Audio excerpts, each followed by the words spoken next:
Hi folks, this is CEO speaking again. Today we are going to talk about the relationship between the integrated circuits, the TTL circuits invented in the early 60s, and a very specific number I'm going to put right here.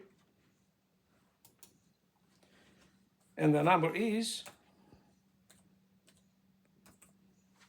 7.62 millimeters, if it tells you something, okay? Let's go back to the integrated circuits. We're still using them on breadboards when building all kind of circuitry for our Arduino boards or for our Raspberry Pi boards, okay? So they are still in use. Now, what I've told you in the previous video was the packages for the logic circuits are made starting 14 terminals. So they may be 14, 16, 18, 20, and so on, okay? Example, this is a 14-pin integrated circuit. That's a 20, so it's a bit larger, okay? Now, let's talk about some facts. How big these circuits are. Well, when anybody's talking about carpentry, it's very easy because the sizes of the drill bits are already known as example 116, 332, 18, 964, and so on. So these are the fractions as multiples, as you can see here, a fraction from a power of 2, okay? But when time is coming to deal with high technology, integrated circuits, for instance, electronics, or aviation, for instance, they tried to put some order in the American system because remember, the integrated circuits were invented by two companies. They are credited both with the invention of it, Texas Instruments, and this is the logo of the Texas Instruments on an integrated circuit, respectively Fairchild. So, because they both are American companies, they were dealing with the Imperial System of measurement. And in the Imperial System of measurement, as you know very well, the basic unit is the inch. But I'm sorry to say it, as you know very well too, the Imperial System is a kind of mess. What is the first multiple of the inch is 1 foot. How many inches in 1 foot? 12. What is a bigger multiple than the foot is the yard, which is 3 feet or 36 inches. But how many of us know, for instance, how many inches are in 1 mile? Let me put a number here.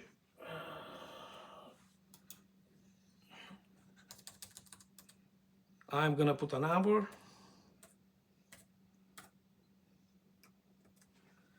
This is the number of inches you have in a mile.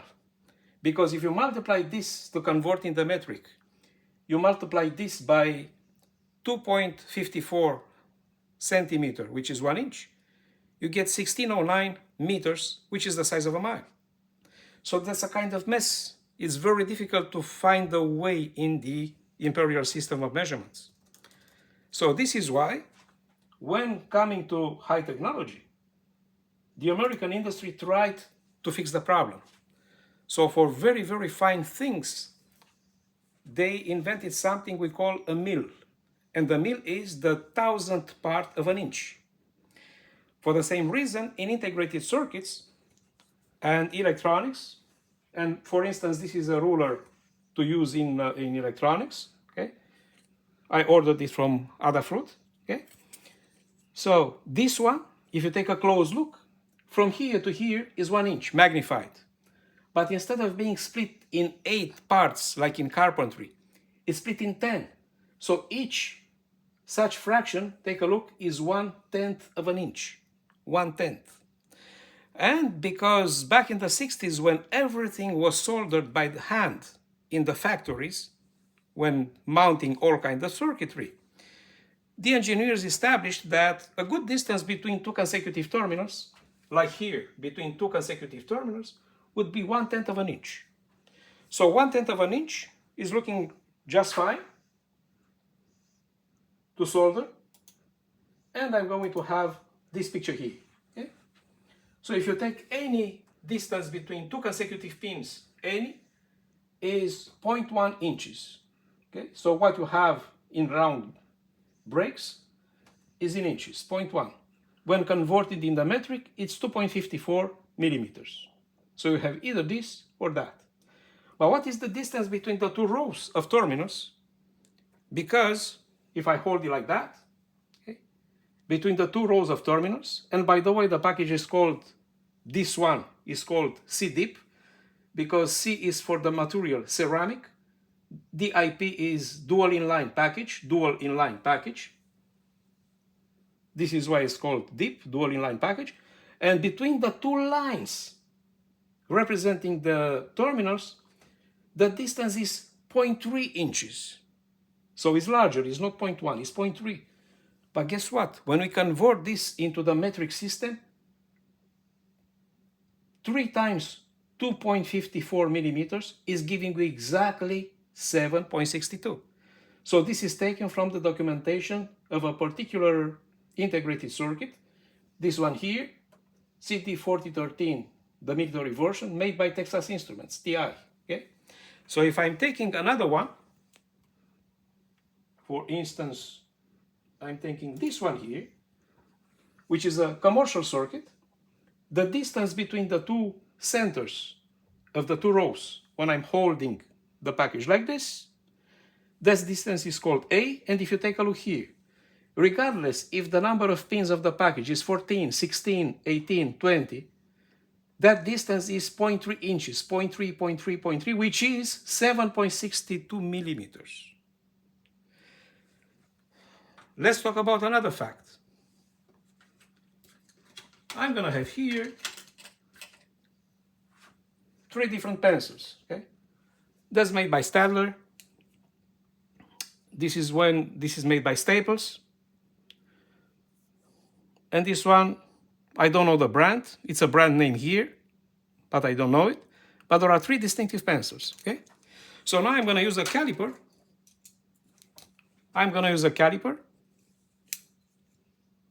So it shows a 0. And I'm going to measure the pens one by one. Take a look. What is the size of it? Is this close enough to 7.62?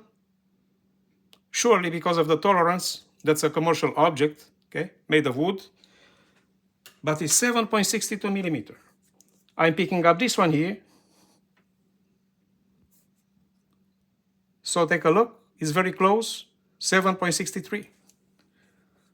I'm taking another one, this one here.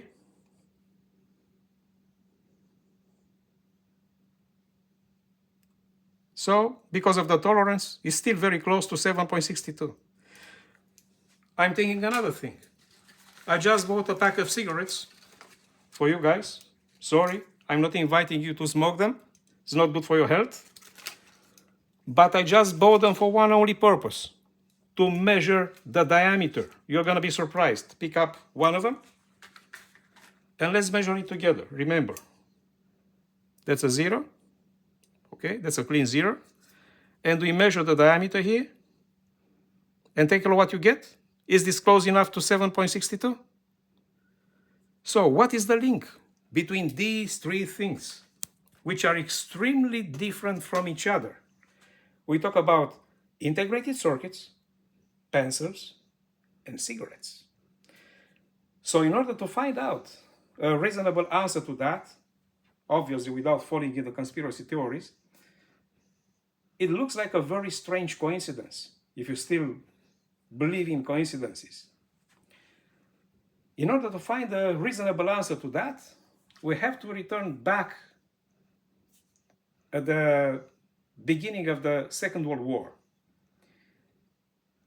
In 1940, when Germany attacked England, what was the only resource for England to get guns and all kind of other resources? United States.